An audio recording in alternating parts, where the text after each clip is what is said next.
நகராட்சிக்கு உட்பட்ட கழிவுநீர் சுத்திகரிப்பு நிலையத்தை ஆய்வு செய்வதற்காக வந்திருக்கிறோம். இந்த பகுதியில் அது இருக்கிறது. அதில் பார்த்தீங்கன்னா தருமபுரி நகராட்சிக்குன்னா கிட்டத்தட்ட 33 வார்டுகள். 33 வார்டில் பார்த்தீங்கன்னா ஒரு 12,000 கிட்ட வீடுகள்னா குடும்பங்களோ இல்லை அந்த பைப்லாம் போகிறது இல்லைங்களா, அந்த 12,000 கனெக்ஷன் சொல்கிறாங்களா, அது இருக்குது.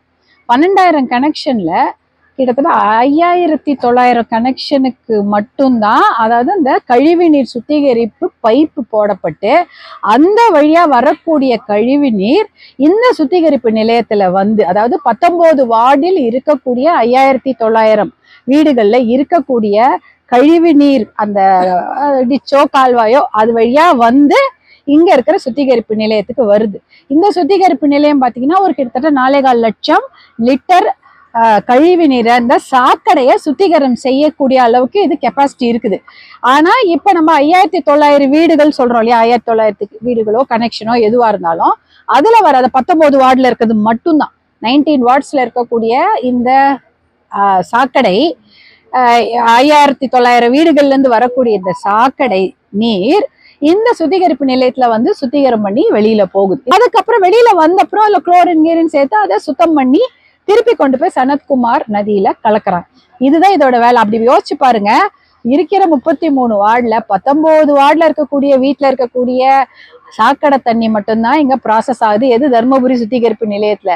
மிச்சம் இருக்கக்கூடிய 14 வார்டு 14 வார்டு இருக்கக்கூடிய 5,500 கனெக்ஷன் வீடுகளோ குடும்பங்களோ பிளாட்டுங்களோ எல்லாமே இருக்குன்னா அந்த தண்ணி எங்க போகுதுன்னா அதுவும் சனத்குமாருக்கு தான் போகுது.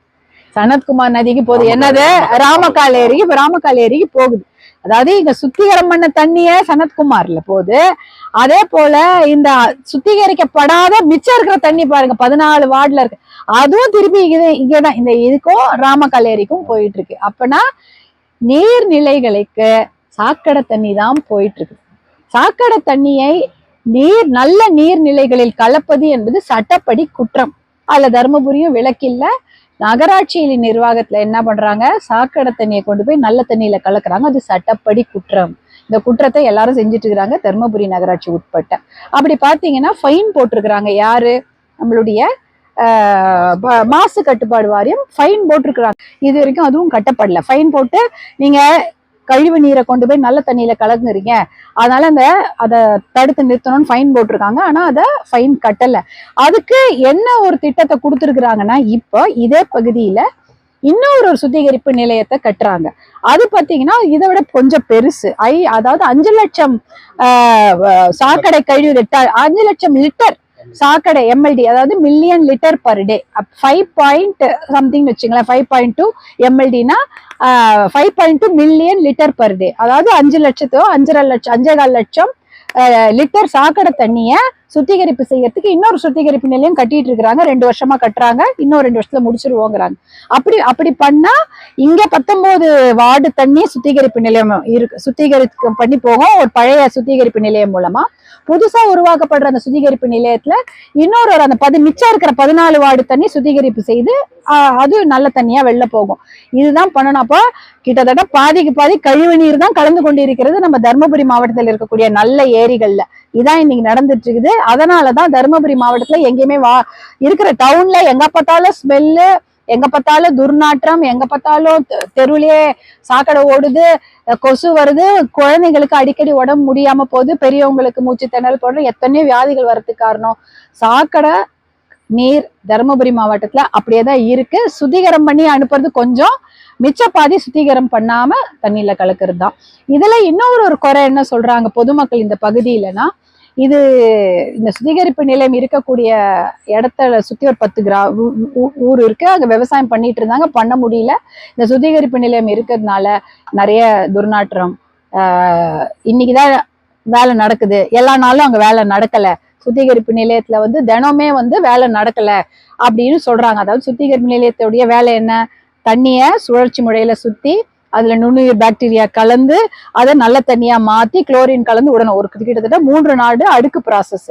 இந்த ப்ராசஸ் இவங்க பண்றது இல்ல, இன்னைக்குதான் பண்றாங்க, இல்ல யாராவது வந்தா பண்றாங்க, மாசத்துல 1 வாட்டியோ 2 வாட்டி பண்றாங்கன்றாங்க. நம்ம அதிகாரிகளை கேட்டா அவங்க சொல்றாங்க தொடர்ந்து பண்ண முடியாது. தொடர்ந்து பண்ண முடியாது, நாங்க அப்பப்போ கேப் விட்டு தான் பண்ண முடியும். கேப் விட்டா ஒரு நாளைக்கு ஒரு நாள் கேப் இல்லை. இப்போ இது ஒரு ரெண்டு டேங்க் வச்சிருக்காங்க. ஒரு டேங்க்ல சுத்திகரிப்பு பண்ணா இன்னொரு டேங்க் சும்மா தான் இருக்குது. அந்த டேங்க் பண்ணும்போது ஸ்டாண்ட் பை டேங்க் சும்மா இருக்குது. Main tank standby tank இப்படிதான் சொல்றாங்க. அப்படிதான் நாங்க பண்றோம்ன்றாங்க. இருந்தாலும் இதுல இருக்க மக்கள், பொதுமக்களுடைய குற்றத்தை அவங்க குற்றம் சமத்துறாங்கன்னா அதுல உண்மை இல்லாமல் இல்ல. தினம் இங்க வேலை அவ்வளவு அதிகமா நடத்தப்படலன்றத ஊடகத்துல நீங்களும் எங்க கிட்ட சொல்லியிருக்கீங்க. இது அந்த அளவுக்கு தினமே இந்த சுத்திகரிப்பு நிலையத்துல இருந்து சுத்தம் பண்ண தண்ணி போறது இல்ல. மழை காலத்துல அப்படியே திறந்து விட்டுறாங்க. கெட்ட தண்ணி அப்படியே இருட்டோட இருட்டா, வெள்ளத்தோட வெள்ளமா, நல்ல தண்ணியோட நல்ல தண்ணியா, மழை தண்ணியோட மழை தண்ணியா, சாக்கடை தண்ணி தான் கலக்குதுன்றாங்க. அதுக்கு ஒரு மானிட்டரிங் சிஸ்டம் இருக்கான்னு கேட்டா மாசு கட்டுப்பாடு வாரியம் சொல்றாங்க ஒரு மானி வச்சிருக்கோம், அதாவது ஒரு மானிட்டரிங் சிஸ்டம் வச்சிருக்கிறோம், சென்சாரை தண்ணியில போட்டிருக்கோம்.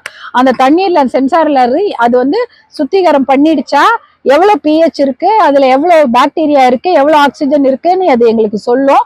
நாங்க அது எங்க இருந்தாலும் பாத்துக்கலாம். அது வேலை செய்து கிட்டத்தட்ட 1 வருடமாக இருக்கு. 2025 பழுதாகிவிட்ட அந்த சென்சார் இது வரைக்கும் ரிப்பேர் பண்ணப்படல. அப்ப அதுக்கு ரிப்பேர் ஏன் பண்ணல அப்படின்னு கேட்டா அதற்காக கூடிய செலவு 37 லட்சம் என்று அதிகாரிகள் சொல்றாங்க. அந்த 37 லட்சத்தை அரசாங்கம் கொடுத்தா நாங்க ரிப்பேர் பண்ணிடுவோம். பண்ணிட்டா நீங்க அந்த மானி வச்சு அது மானிட்டர் பண்ணிடும்.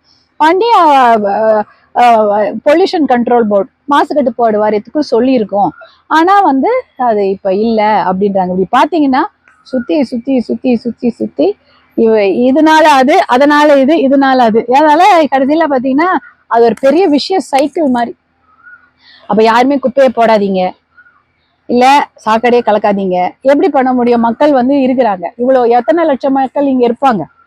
தர்மபுரி இல்ல பாத்தீங்கன்னா இப்ப டவுன்ல மட்டும் அவ்வளவு பேர் இருக்காங்க. அவங்கள பேர் போடக்கூடிய அந்த கழிவுகளோ சாக்கடை எங்க போகும்? கூட சுத்திகரிப்பு நிலையத்துல இருந்து வெளியேறப்படுற தண்ணியில பாத்தீங்கன்னா நல்ல தண்ணிய கிளீன் பண்ணி விடுறாங்க பாருங்க. அந்த ஸ்லட்ஜ் இங்கதான் இருக்குது, அதாவது அந்த சகதி இங்கதான் இருக்கு. அதை உரமா உபயோகப்படுத்திக்கிறாங்க. சில சமயம் அதுல இருந்து வர கெட்ட தண்ணியை சேர்த்து இதுல விட்டுறாங்க. இங்க சுத்திகரிப்பு நிலையத்துல இருந்தே கெட்ட தண்ணியும் போகுது. இது எங்க போகுதுன்னா அதுவும் போகுது. அப்ப ஒரு பெரிய பானையில நல்ல தண்ணி வச்சுட்டு அதுல ஒரு துளி விஷம் போடுற மாதிரிதான் எல்லாமே விஷமாயிடும்.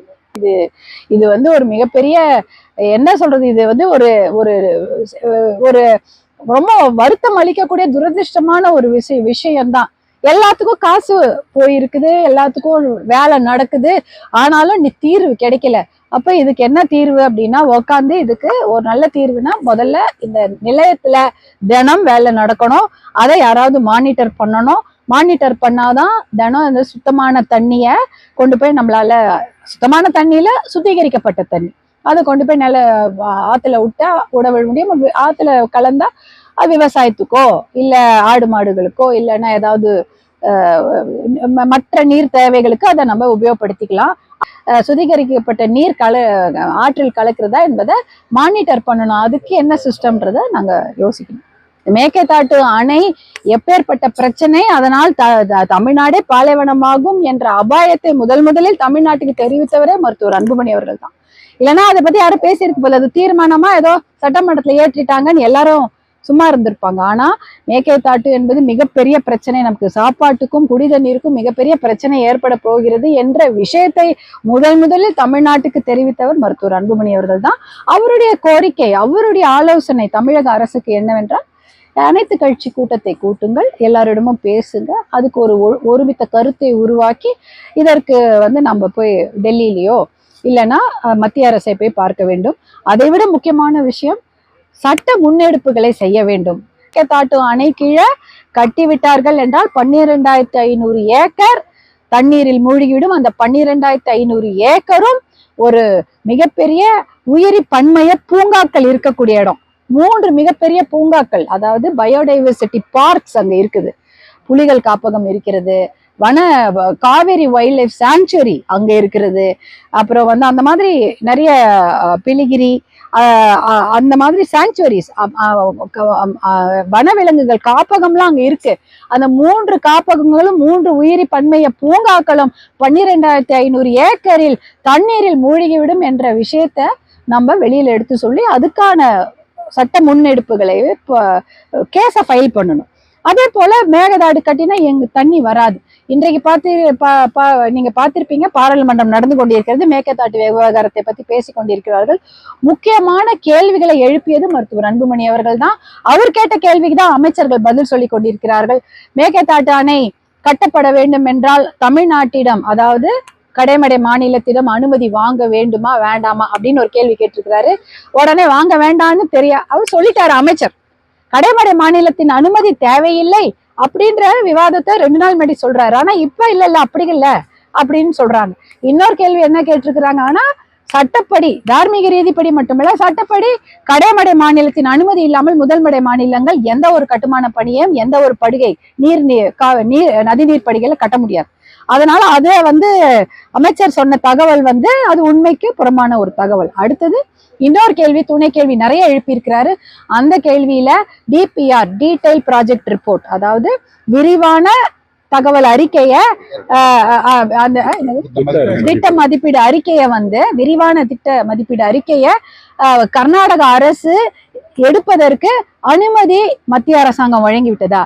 இதே டிபிஆர், டீடைல் ப்ராஜெக்ட் ரிப்போர்ட்டை எடுப்பதற்கு காவிரி நதிநீர் ஆணையமோ உச்ச நீதிமன்றமோ கர்நாடக அரசு அனுமதி வழங்கி இருக்கிறதா என்று கேட்டால், இன்றைக்கு அந்த நீர்வளத்துறை இணையமைச்சர் பதில் சொல்லியிருக்காரு, நேற்றே சொல்லிட்டாரு.